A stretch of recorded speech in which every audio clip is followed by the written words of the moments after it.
quero convidar os irmãos ao texto de Efésios, capítulo 3. Nós vamos ler apenas o verso de número 20. E depois leremos também, a título de complementação, 1 Coríntios 2, 9. Mas vamos para Efésios 3, verso 20. É esse texto especificamente que vamos ler nesse momento.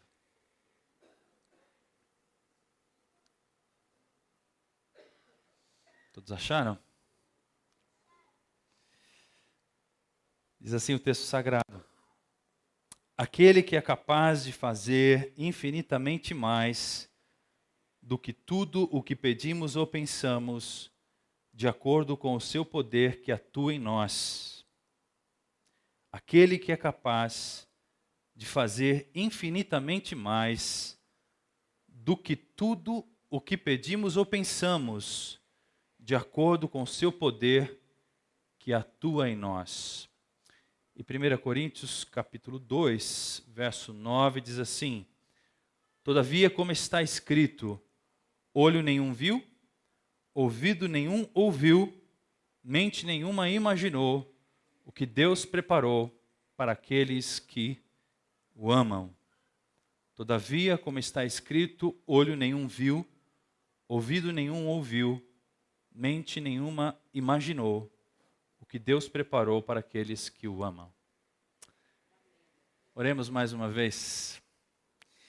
Deus, nosso Pai, entregamos nossas vidas às Tuas mãos, aos Teus cuidados e aos cuidados da Tua palavra. Fala ao nosso coração, traduz, Senhor Deus, Tua vontade para nós, através da Tua palavra, mais uma vez, nesta última noite de celebração do ano. É a nossa oração, Pai, em nome de Jesus, para a glória do Teu nome. Amém. Chegou o fim de mais um ciclo, né, meus irmãos? Estamos aí pertinho do final de mais um ciclo. Chegamos ao fim de mais um ciclo anual e esse momento tem muito a nos ensinar como filhos e filhas de Deus. Eu me lembro que durante muito tempo eu detestava o final do ano, porque o final do ano normalmente era o tempo onde eu contabilizava minhas perdas, contabilizava meus fracassos, contabilizava as minhas crises e contabilizava também as minhas finanças. E no final dessa contabilidade, eu percebia que as coisas não estavam indo bem. Eu percebia que, ao final do ciclo, as coisas não foram muito bem comigo. E aquilo me deixava muito triste e, em certo sentido, bem deprimido também. Mas hoje não é mais assim comigo. A minha experiência hoje é que, ao fim de um ciclo anual, eu tenho muito, mas muito a celebrar como filho de Deus, e você como filha de Deus, nós como filhos de Deus, porque a gente pode olhar para o tempo que vivemos com a certeza de que Deus fez com que todas as coisas cooperassem para o nosso bem. E terminamos o ano mais e melhores do que nós começamos o ano. Eu queria que você confiasse nisso, queria que você acreditasse nisso. Você confia nisso? Você confia que você está terminando o ano mais e melhor do que quando você começou o ano? Tá meio, assim, fraco, né? Para dizer pouco, tá fraco. Irmãos, deixa eu dizer uma coisa. Será mesmo que estamos terminando o ano melhor do que quando começamos o ano? Você tem motivo, se eu chamasse você aqui agora ao microfone e dissesse assim: por favor, irmão fulano, venha cá e dê seu testemunho de como era a sua vida em janeiro deste ano e com o que Deus fez por você até esse exato momento. Você viria sem pensar duas vezes e teria, assim, na mente, de maneira muito clara, o que é que Deus fez por você e o que é que você deveria compartilhar para a glória de Deus? Teria? Sim? Então se prepara aí que até o final do culto eu vou chamar você. Tá bom? Não vou chamar agora para você não ficar muito assustado. Eu tenho certeza disso, meus irmãos. E eu confio nisso. A minha pergunta para mim mesmo, e eu repasso essa pergunta a você, é se você ainda analisa a sua vida por suas conquistas, pelos números da sua conta bancária ou pelas circunstâncias favoráveis ao seu redor. Porque se você analisa o seu ano, pelo que você fez, pelo que você conquistou, pelo emprego novo, pelo carro novo, pela mudança de trabalho, se você analisa a sua vida, o seu ano, ou a bondade de Deus, por aquilo que você conseguiu guardar, ajuntar, receber, ganhar, pelas suas vitórias, ou talvez se você analisa o seu ano por aquilo que está ao seu redor, você pode chegar a uma conclusão de que Deus não foi favorável ou que esse ano não foi um ano favorável. Por exemplo, nós temos o caso de uma família de nossa igreja, o nosso irmão Raimundo está hospitalizado. Então, se nós disséssemos assim, puxa vida, olha como estamos terminando o ano.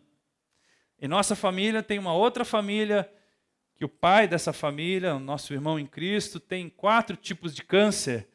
E já há mais de 3 meses a rotina é hospital, transfusões, e agora ele está no estágio tão avançado que nem morfina mais dá conta de remediar a dor. Então podemos dizer para essa família cristã, uma família de filhos de Deus, vocês estão terminando o ano melhor do que vocês quando vocês começaram o ano? Podemos dizer isso? Mas veja só, se Deus faz com que todas as coisas cooperem para o nosso bem, mesmo as coisas difíceis, mesmo as coisas ruins, mesmo as situações traumáticas, mesmo as nossas quedas, mesmo as nossas enfermidades, os nossos conflitos, certamente Deus usará e usa todas essas coisas para o nosso bem. Meus irmãos, Deus não descansou um só dia nesse ano. Deus não perdeu o ponto. Deus não dormiu no ponto. O guarda de Israel não tosquenejará. Ele não dorme na guarita. E não há Deus como o nosso Deus que cuida daqueles, da forma como Ele cuida daqueles que o amam. Não pense você que Deus perdeu o controle da sua vida e agora está aqui nesse imbróglio de fim de ano e tudo deu errado e Deus não sabe nem exatamente o que é que aconteceu e por que é que aconteceu e Deus está ausente da sua história, Deus está ausente da sua vida. Eu quero afirmar e reafirmar que nós podemos sim, nesta noite, contabilizar o nosso ciclo anual e nós veremos que a gente tem muita coisa a agradecer a Deus e Deus tem muita coisa a nos ensinar como filhas e filhas seus. O texto que acabamos de ler diz que aquele que é capaz de fazer infinitamente mais do tudo o que pedimos ou pensamos de acordo com o seu poder que atua em nós. E o outro texto diz que, todavia, como está escrito, olho nenhum viu, ouvido nenhum ouviu, mente nenhuma imaginou o que Deus preparou para aqueles que o amam. Irmãos, esses versos hão de ressoar na nossa mente, no nosso coração, nos dando nova visão do ano e novos desejos para o próximo ano. Uma nova visão para o ano que se aproxima. Uma vez que Deus é capaz de fazer infinitamente mais do que você pediu, Deus é capaz de fazer infinitamente mais do que o que você pensou. Uma vez que os planos que Deus tem para você, seu chefe não ouviu, sua mãe não viu, seu pai não imaginou, você nem sequer esperava o que Deus preparou para você. Em essência, é isso que o apóstolo Paulo está dizendo. Agora, vamos tentar entender como isso acontece. Me deixe tentar, eu gostaria de mostrar a você que as nossas vidas estão ocorrendo dentro de uma dinâmica, dentro de um propósito muito maior do que o que nós imaginamos. Talvez a sua lista de desejos, a sua lista esteja lá né? Pode ter sido anotado ou não, mas talvez você olhe para a sua vida e diga assim, nossa, minha vida foi muito pequena, deu tudo errado, eu não planejei muita coisa, não pedi muita coisa. E talvez você olhe para a sua história desse ano em especial e diga, bom, afinal de contas, nem sei exatamente pelo que agradecer a Deus, ou pelo que reclamar a Deus, ou pedir a Deus. Mas eu gostaria de dizer a você que, seja como for a sua vida está contida numa outra dinâmica muito maior. A sua vida está englobada numa dinâmica, num propósito extremamente maior do que as suas rotinas, do que o seu dia a dia. E eu quero mostrar isso para você. O apóstolo Paulo sabia disso claramente. E é por isso que ele afirma que Deus é capaz de fazer infinitamente mais de tudo o que pedimos ou pensamos, de acordo com o seu poder que atua em nós. Paulo passou por situações assim, e nós vamos falar daqui a pouquinho sobre a vida de Paulo, e você vai perceber que tem horas que você olha para Paulo e diz assim, puxa, Paulo, teu ano foi uma droga, foi muito ruim a sua vida. Mas Paulo já experimentou dias difíceis, circunstâncias ruins, e ao final desse ciclo, o Paulo percebeu assim, irmãos, Deus é capaz de fazer infinitamente mais de tudo que eu pensava que Ele faria, de tudo que eu pensava pedir, de tudo que eu pensava querer, Deus fez muito mais. Que perspectiva maravilhosa é esta, de ter a vida construída e dirigida a partir da capacidade de Deus em fazer infinitamente mais do que pensamos, esperamos ou desejamos para a nossa própria vida. Uma coisa muito simples. A sua vida está onde? Nas tuas mãos ou a sua vida está nas mãos de Cristo? Pergunta simples, não é pegadinha, tá bom? Aonde está a sua vida? Nas mãos de quem? Nas mãos de Cristo. Bom, se sua vida está nas mãos de Cristo, imagina que eu sou Cristo. Imagina que essa garrafa de água é você. A sua vida me pertence. Os irmãos acham que Cristo pega a sua vida e não sabe o que fazer com ela? Você acha que Cristo tem tantas vidas que se esqueceu da sua? Você acha que Deus não leva a cabo os desejos dele referentes à sua vida? Você acha que Deus não ouviu suas orações, ele estava dormindo na hora que você pediu? Você acha que Deus é displicente com os cuidados mais pessoais com você? Você acha que Deus é um pai que não liga para nada? Acho que você não pensa isso de Deus, pensa? Bom, se você não pensa isso de Deus, eu quero dizer para você e quero reafirmar que você tem muita coisa para aprender com o ano que passou. Basta você assentar-se aos pés de Cristo. Basta você se sentar ao lado do Senhor e dizer, Senhor, fala, porque eu quero saber o que o Senhor fez comigo, fez em mim nesse último ano. Paulo vai mais longe, meus irmãos. Ele afirma que os planos que Deus tem para a nossa vida são criações exclusivas de Deus para nós. O que ele está dizendo é que ninguém viu, olho nenhum viu, ouvido nenhum ouviu, nem mente nenhuma imaginou os projetos que Deus tem para mim e para você. Aí eu fico pensando assim, pense comigo. Deus, quais são os projetos que o Senhor tem para a minha vida esse ano?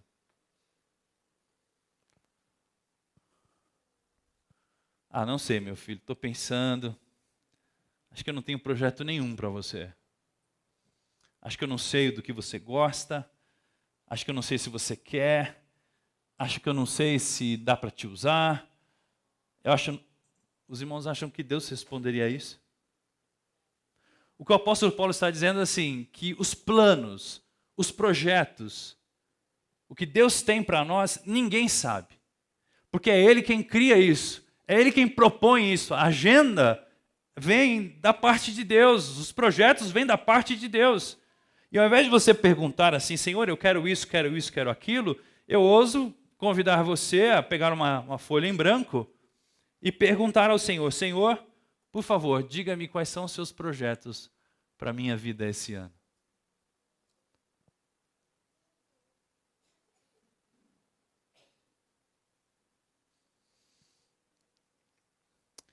Isso é suficiente para mudar nossa compreensão de 2017, não é mesmo?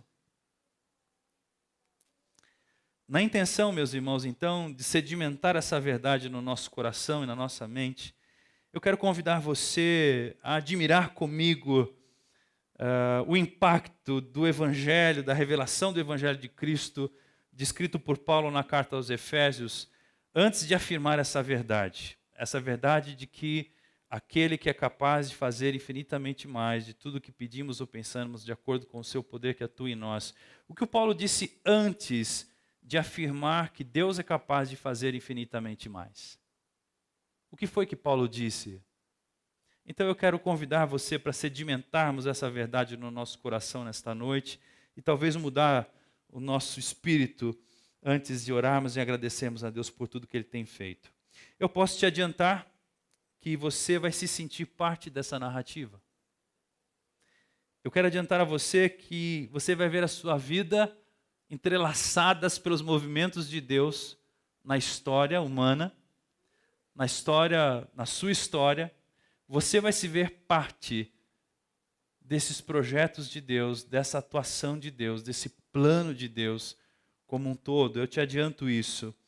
E essa conexão não vai deixar você solto, não vai deixar a sua vida sem sentido, uma vez que agora você está em Cristo e Deus é responsável por cuidar de você. Veja só, eu vou fazer isso rapidinho, tá bom? Vira aí uma página na sua Bíblia, ou duas, no capítulo 1. O apóstolo Paulo, a partir do do capítulo 1 ao capítulo 3, que é onde nós vamos terminar a nossa palavra, o apóstolo Paulo narra o que Deus fez em sentido cósmico, universal, e também diz o que Deus fez em sentido pessoal por nós. Paulo descreve como foi que Deus revelou o seu propósito para a humanidade, especialmente em Cristo Jesus. O grande mistério da vontade de Deus foi revelado. E também diz para nós, no capítulo 2 especialmente, o que é que essa revelação causou e trouxe de benefícios para mim e para você em termos pessoais. Então eu quero descrever isso rapidamente, só para você ter esse grande quadro em mente e só para você se ver participando desses movimentos de Deus na história da humanidade, na história, eu nem sei como dizer isso, do cosmos, na dimensão universal das coisas. No primeiro capítulo, no versículo 3, Paulo diz que Deus nos abençoou em Cristo nas regiões celestiais. Bendito seja o Deus e Pai de nosso Senhor Jesus Cristo, que nos abençoou com todas as bênçãos espirituais nas regiões celestiais em Cristo.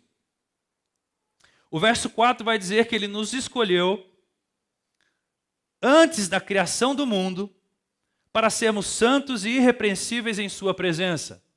Então vamos fazer uma pausa aqui, vamos ser rápido. Preste atenção.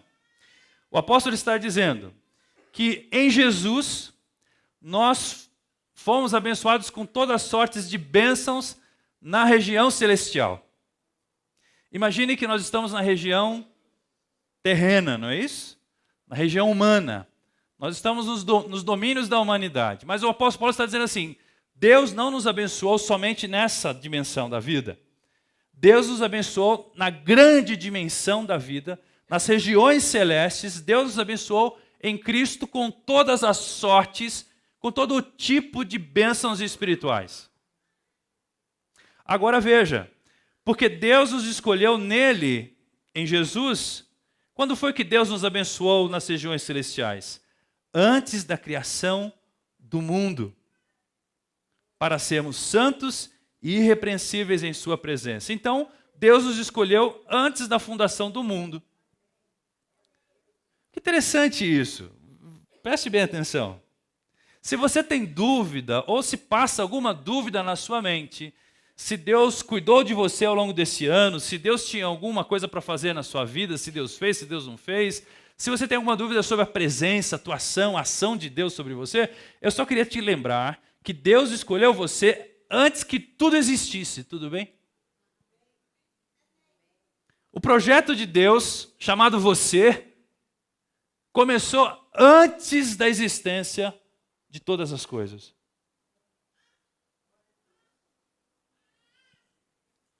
O verso 5 e o verso 6 diz que ele nos adotou em amor para sermos filhos e não cobrou um preço para isso. Isso foi feito gratuitamente em Cristo, seu Filho. Em amor nos predestinou para sermos adotados como filhos. Você agora é um filho e uma filha de Deus. E depois de ser adotado, Deus tem um bom propósito para a sua vida.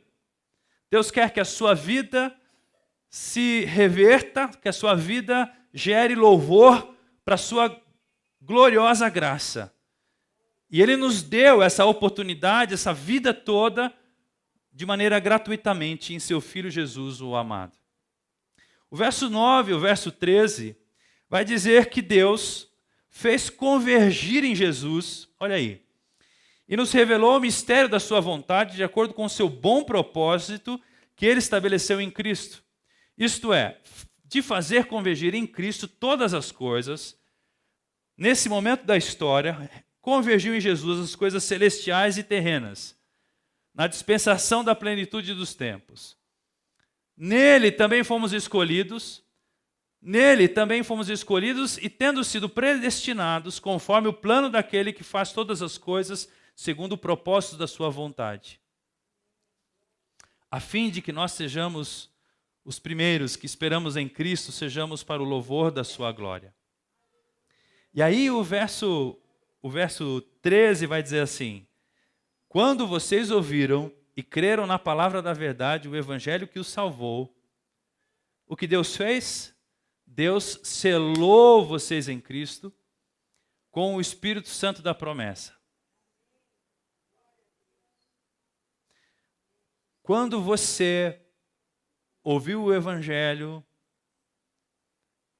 Deus selou você.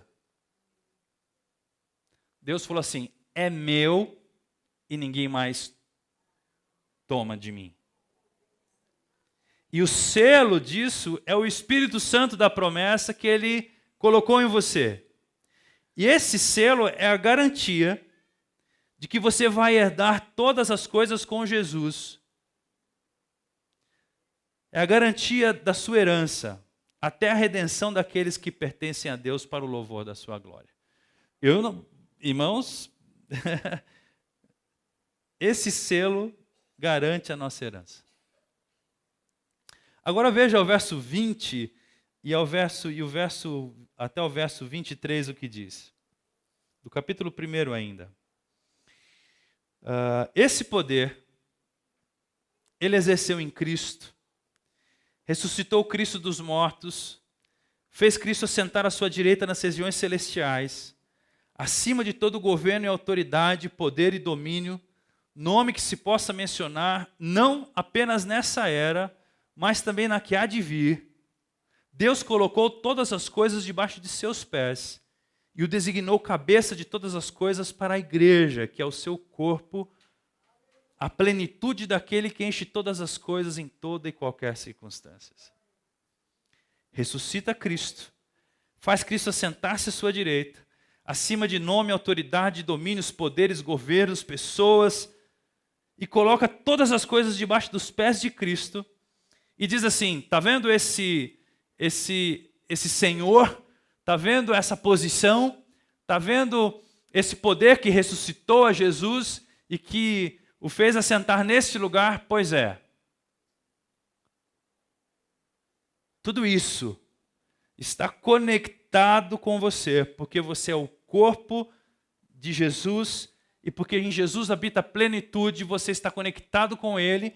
E mais adiante, o apóstolo vai dizer que Ele nos fez ressuscitar com Cristo e nos assentar ao lado dele nas regiões celestiais. Está aí no capítulo 2, versículo 6. Deus nos ressuscitou com Cristo e nos fez assentar nas regiões celestiais em Cristo Jesus, verso 7, para mostrar nas eras que hão de vir a incomparável riqueza da sua graça demonstrada em sua bondade para conosco em Cristo Jesus.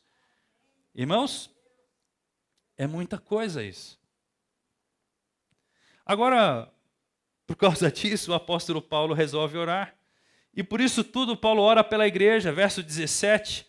E ele diz assim: peço que Deus, o Deus de nosso Senhor Jesus Cristo, o glorioso Pai, dê a vocês espírito de sabedoria e de revelação no pleno conhecimento dele. Espírito de sabedoria e de revelação no pleno conhecimento de Cristo. A Júcia ainda há pouco disse assim: você já fez a sua lista de desejos para o próximo ano? Coloque aí, número 1, conhecer mais a Cristo. E a oração do apóstolo Paulo é essa: eu oro para que os irmãos tenham espírito de sabedoria e de revelação para conhecer o que foi e quem é e a dimensão da obra de Deus em Cristo Jesus. Porque se nós estamos em Cristo e em Cristo habita a plenitude de Deus, significa que nós podemos crescer e nos fortalecer em Cristo até alcançarmos, ou nós podemos pretender alcançar essa plenitude. A palavra plenitude, meus irmãos, significa estado daquilo que é pleno, ou que é totalmente satisfeito. Por estarmos em Cristo, e por em Cristo habitar a plenitude de todas as coisas, a satisfação de todas as coisas, de todos os desejos humanos, todos os desejos que nós necessitamos, nós podemos crescer em Cristo. E o Paulo fala assim: que Deus abra seu olho.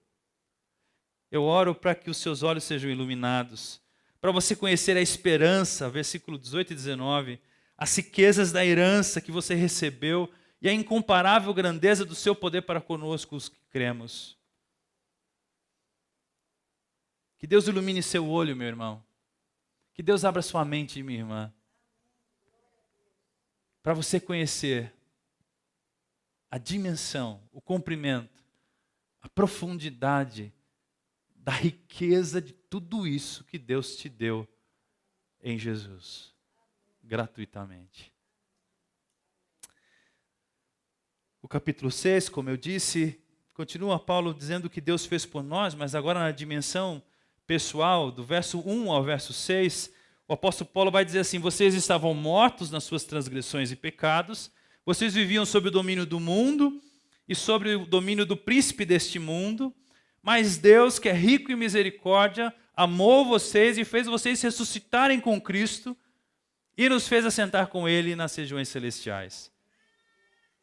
Você estava morto, mas a vida de Cristo, a luz de Cristo chegou a você. E agora você se desprendeu dos desejos da sua própria natureza, você se desprendeu dos desejos desse mundo,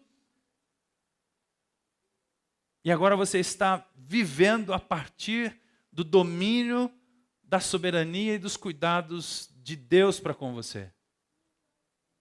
Você não está mais subjugado às trevas. Você estava morto, mas agora você está vivo.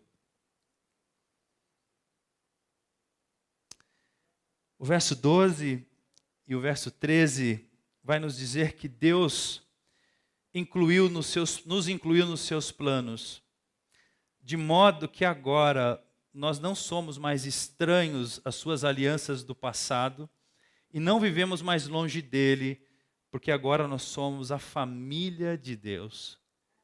O verso 19 vai dizer isso de maneira clara. Portanto, vocês, capítulo 2, já não são estrangeiros, não são mais forasteiros, mas são concidadãos dos santos e membros da família de Deus. Deus tinha um plano, esse plano não incluía eu e você. Ao longo da história de Israel, Deus pôs esse plano em ação, mas em Cristo Ele fez convergir os dois povos, os gentios e os judeus. E em Cristo nós fomos incluídos nessa família de Deus.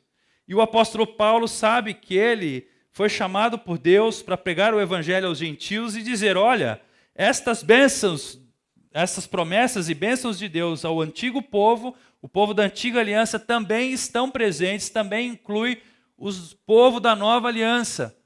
E agora eu e você fazemos parte, não há mais separação desses dois povos, porque a cruz de Cristo, mediante o sangue de Cristo, o que estava longe agora está próximo, e nós fomos reaproximados de Deus e temos então os mesmos benefícios, os mesmos privilégios de filhos e filhas de Deus. Deus nos incluiu na sua história de remissão do universo. O verso 14 ao verso 22 do capítulo 2 diz que por meio da cruz de Cristo Ele criou um novo homem fazendo a paz, ao nos dar acesso a Ele por um só Espírito, nos tornando morada dEle, que cresce a cada dia por seu Espírito. Irmãos, isso é uma coisa maravilhosa. Olha o verso 22. Nele vocês também estão sendo edificados juntos para se tornarem morada de Deus por seu Espírito. Deixa eu fazer uma ilustração aqui, me perdoem se eu exagerar um pouco, mas olha para a sua vida esse ano e olha para o seu coração agora. Tudo bem? Olhou? Aí eu vou dizer para você o que o apóstolo Paulo está dizendo, que você está sendo edificado para se tornar morada de Deus por seu Espírito. Deus está usando o que Ele fez para que você seja a casa dEle. E nós sabemos que aonde Deus habita, meus irmãos? Cuidado com essa coisa de que nós viemos a casa de Deus. Cuidado. Parece que a gente não perde a mania de achar que a casa de Deus é esse lugar aqui. Ok. Deus habita em você, certo? Deus é o dono da casa, certo? Tu acha que Deus cuida da casa dele? Ou você acha que Deus varre a sujeira para debaixo do tapete, deixa a louça acumulada? Você acha que Deus tem quartinho de bagunça? O que você acha que Deus faz?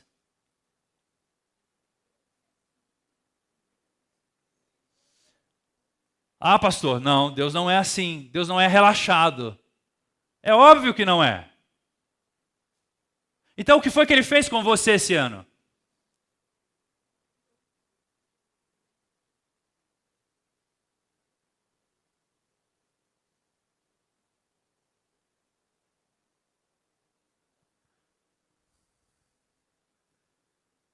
Ele fez coisas em você. Ele limpou você. Ele cuidou de você. Ele zelou por você. Ele trabalhou em você. Ele edificou você. Ele fez você crescer.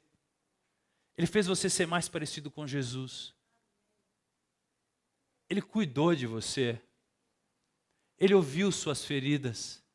Ele viu suas feridas. Ele ouviu seu choro. Ele entendeu você. Ele acompanhou você. Ele seguiu você. Ele é o seu pastor.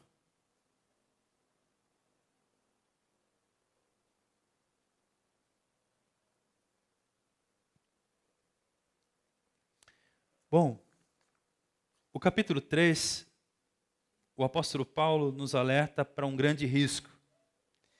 No capítulo 3, Paulo fala basicamente do chamado dele.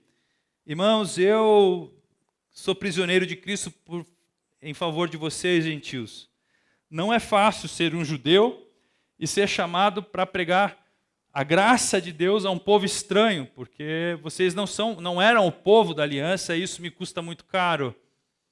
Eu, que outrora fui perseguidor da igreja, agora eu sou responsável por esclarecer as insondáveis riquezas de Cristo a outros. Embora eu me sinta o menor dos santos, versículo 8, o apóstolo Paulo diz isso. E aí o Paulo diz assim: irmãos, eu quero pedir uma coisa a vocês. Não desanimem por causa das minhas tribulações, na medida que eu exerço esse chamado. Veja aí o versículo 13, preste bem atenção. Portanto, peço a vocês que não desanimem por causa das minhas tribulações em seu favor, pois elas são uma glória para vocês. Veja que interessante. Deixa eu perguntar para você uma coisa. O que desanimou você neste ano?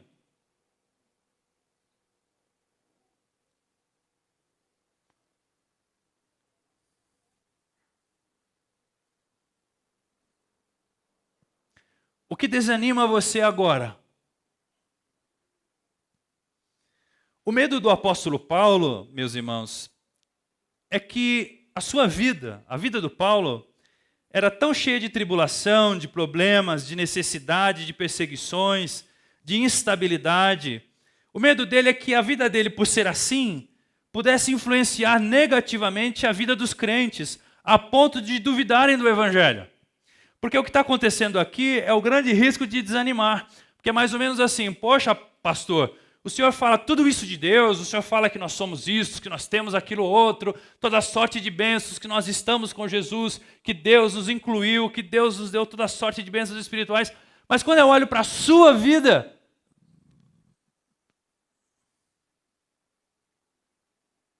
eu não estou vendo isso.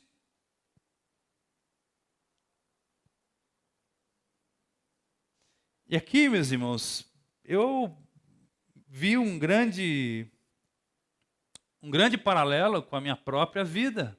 Eu nem tinha pensado nisso, se vocês querem saber. Os irmãos sabem que muitos irmãos deixaram a nossa convivência por conta da minha enfermidade? Sabiam? Alguns sabiam. Quem sabia disso? Levante a mão. A liderança sabe disso. Esse era o medo do Paulo. Irmãos, vou ler de novo. Peço a vocês que não desanimem por causa das minhas tribulações.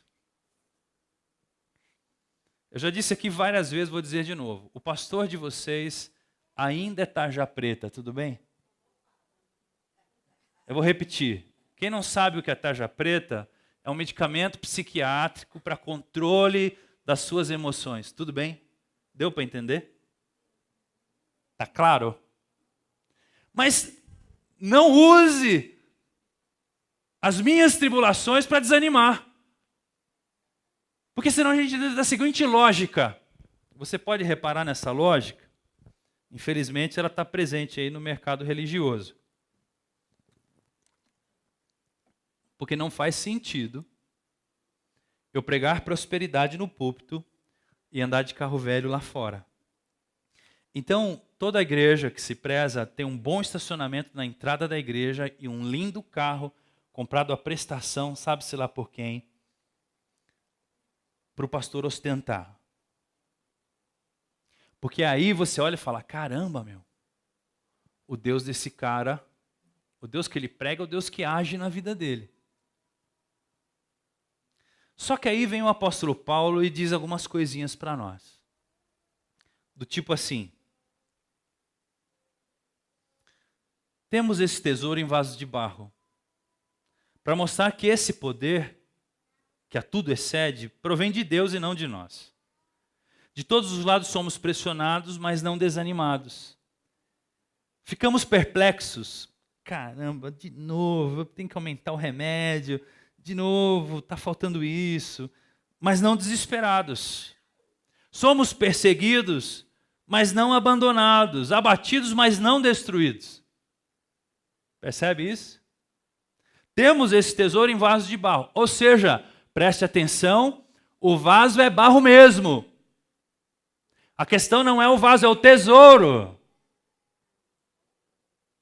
O Paulo está dizendo: não olhe para o vaso, senão você desanima. Olhe para o tesouro.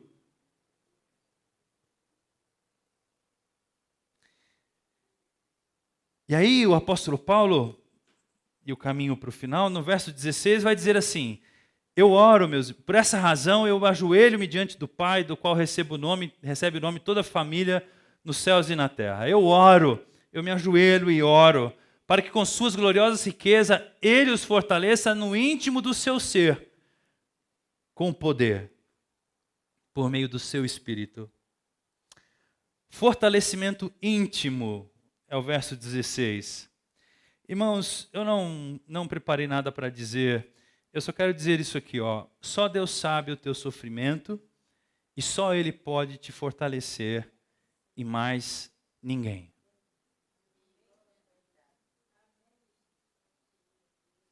Sabe, irmãos, não há resposta que homem algum possa te dar que faça você ter esse poder da ressurreição. A minha oração é para que Deus fortaleça você no íntimo do seu ser. E se eu estou do lado de fora da sua vida, como é que eu vou saber onde é que é esse tal de íntimo do ser? Alguém pode me dizer onde é? Eu só sei dizer uma coisa. Deus nos fortalece no íntimo do seu ser pelo seu Espírito. É através do Espírito de Deus que Ele nos dá poder para nos fortalecer intimamente. Essa é a minha oração. O verso 17a, o apóstolo Paulo diz assim: para que Cristo habite no coração de vocês mediante a fé. Eu oro para que Cristo habite no coração de vocês. E eu disse aqui alguns domingos atrás que depois de tantos anos, eu consigo perceber claramente o quanto Cristo morando em minha vida muda tudo. Experimentar Cristo em mim afeta diretamente o que eu penso, o que eu faço e o que eu desejo. Então a oração de Paulo é essa aqui: eu oro para que Cristo habite no coração de vocês. Eu oro para que vocês percebam Jesus aí, no seu coração. Eu oro para que essa companhia de Jesus seja percebida, seja notada, seja a sua maior alegria.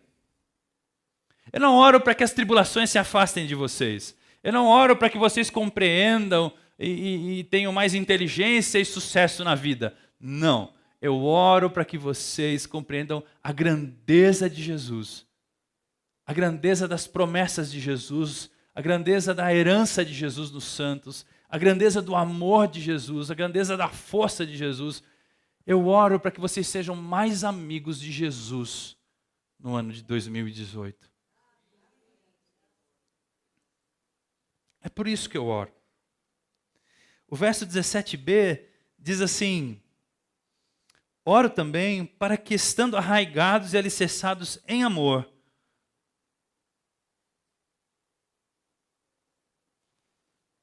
sabe, irmãos, alicerce e raízes. Alicerces e raízes. Eu podia falar dos dois, mas na verdade eles são iguais. Os alicerces são o fundamento de uma construção. E a figura de linguagem é um edifício, uma casa. Jesus vai dizer que o homem que construiu a casa sobre a rocha é aquele que ouviu a sua palavra e viveu a sua palavra. Lá em casa nós fizemos uma limpeza na área da casa e entre as frestas das pedras do quintal tinha muita grama nascendo assim. E eu fui lá com uma espátulazinha e cortei a cabeça de todas as gramas assim, ficou tudo bonitinho. E eu tentava arrancar as raízes da grama e muitas não vinham para fora porque a fresta era muito pequena. E para minha surpresa, menos de 20 dias depois, todo cimentado já estava gramado de novo. Porque as raízes estavam lá. Sabe quando as dificuldades da vida judiam de você? E me ocorre a parábola do semeador. Eis que um semeador saiu a semear. E lançando a boa semente, caiu em solo cheio de pedras. E a outra semente caiu do lado da estrada e pisaram sobre ela. E a outra caiu entre espinhos, mas parte da semente caiu numa boa terra e ela cresceu. O Paulo está dizendo assim, irmão, sabe o que dá raiz e dá alicerce à sua vida? É a sua experiência com o amor de Cristo. Crescer em Cristo é crescer em amor. Forte é todo ser humano que ama. E o verso 18 e 19 vai dizer, vocês possam juntamente com todos os santos compreender a largura, o comprimento, a altura, a profundidade, conhecer o amor de Cristo que excede todo o conhecimento, para que vocês sejam cheios de toda a plenitude de Deus. Que interessante, se a gente conhecer as dimensões do amor de Cristo, esse conhecimento vai exceder, essa experiência vai exceder o nosso conhecimento e vai nos levar a uma vida plena em Deus. E agora eu chego, tudo isso para chegar ao verso, é a última folha, ao verso principal da minha mensagem, ao verso 20. Aquele que é capaz de fazer infinitamente mais de tudo que pedimos ou pensamos, de acordo com o seu poder que atua em nós. A Ele seja a glória na igreja, em Cristo Jesus, por todas as gerações, para todos sempre. Amém. Infinitamente mais. A pergunta que eu me fiz é quais são as implicações práticas desse infinitamente mais em nossa vida? Quais são as implicações práticas disso? Primeira implicação, Deus nunca desiste de nós.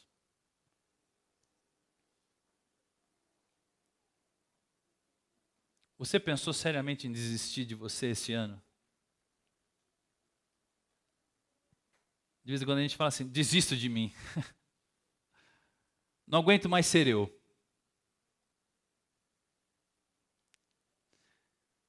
A implicação prática é que Deus não desiste de nós.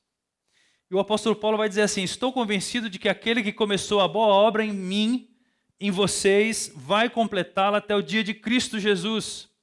Deus é capaz de fazer infinitamente mais, porque foi Ele quem começou a boa obra em nós e está comprometido em terminá-la. Sabe de uma coisa? Deus não está preocupado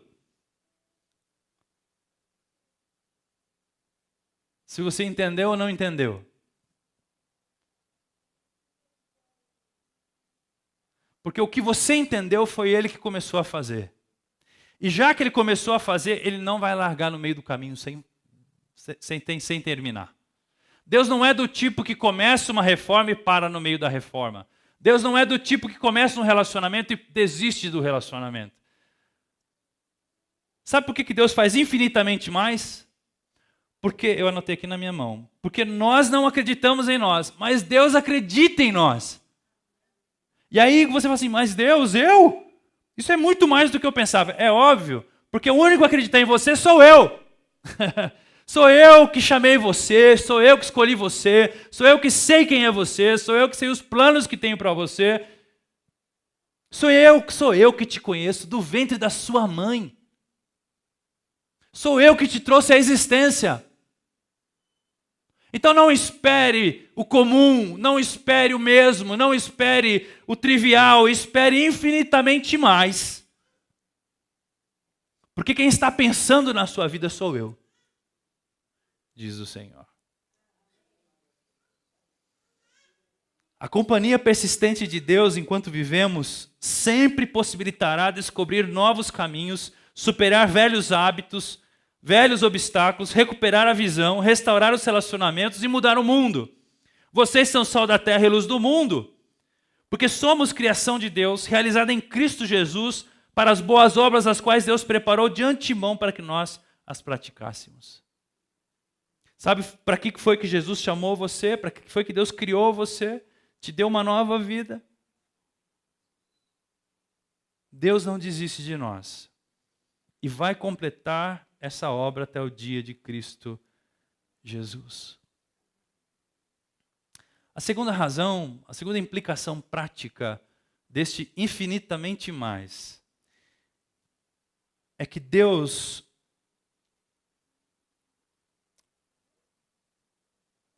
nos chamou em Cristo Jesus. Deus não desiste de nós. A primeira implicação. A segunda é que Deus nos chamou em Cristo Jesus. E nós já lemos, e eu leio de novo para você. Deus colocou todas as coisas debaixo de seus pés e o designou cabeça de todas as coisas para a igreja, ou seja, para mim e para você, porque nós somos o corpo de Cristo. E Cristo é a plenitude daquele que enche todas as coisas em toda e qualquer circunstância. Uma vez que somos corpo de Cristo, temos muito que crescer o tempo todo, meus irmãos, pois em Cristo encontra-se a plenitude de Deus, e coisas infinitamente mais e maiores acontecerão nessa dinâmica de crescer a estatura da vida de Cristo. Não se pode esperar menos do que isso na nossa experiência com Deus. Quando Deus nos chamou em Cristo. E depois ele pegou o Cristo e disse assim, tu serás a cabeça de todo o corpo. E nos colocou como o corpo de Cristo. E não há ninguém que tenha mais poder do que Ele, não há ninguém que seja mais sublime do que Ele, não há ninguém que seja mais amável do que Ele, não há ninguém que ame mais do que Ele. E nós estamos debaixo dessa plenitude do que Deus tem para oferecer para nós. E o amado nos foi dado, um filho nasceu, um menino nos foi dado.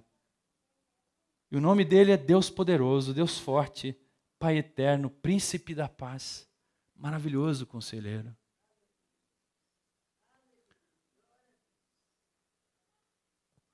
Imagina que você tenha um grande exemplo, um grande espelho na vida, profissional, na vida, em qualquer aspecto da vida. Vamos fazer uma pequena analogia. Digamos que você queira ser um grande jogador de futebol, ok? E você joga bem bola e tem futuro, ou um músico, né? Você é um ótimo músico. E aí eu chegasse para você e dissesse assim, muito bem, você quer ser músico? Quero. Você quer ser jogador de futebol? Quero. Você quer ser médico? Quero. Você quer ser um cirurgião cardíaco? Quero. Você quer ser o que você quer ser?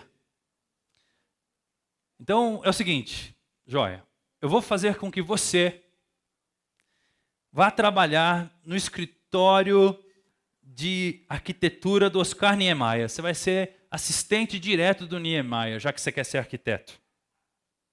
Você quer ser jogador de futebol? Ok. Eu vou colocar você para morar na casa do Neymar, treinar com o Neymar, ou na casa do Messi, ou na casa do Ronaldo, e você vai conviver com o Ronaldo durante 5 anos. Você quer ser cirurgião? Então diga o nome do melhor cirurgião que você se inspira, e você vai morar com ele. Músico? Você quer ser tal músico? Ok, então você vai morar na casa do Beethoven, do Tom Jobim, você vai morar na casa do guitarrista que você se inspira, do baixista que você se inspira. Aí eu te pergunto 5 anos depois, você morando lá, qual foi a influência desse ícone na sua vida? O que você aprendeu andando com o Messi, andando com o Niemeyer? O que você aprenderia andando com... Seria uma coisa fantástica, não seria? Pois é isso que eu estou dizendo. Quando Deus nos chamou para andar com alguém, Ele nos chamou para andar com Cristo. E nele habita todas as virtudes que a alma humana anseia adquirir, experimentar e viver. Deus fará infinitamente mais, porque não dá para ser infinitamente previsível. Não dá para ser infinitamente razoável. Uma relação com o Cristo vivo.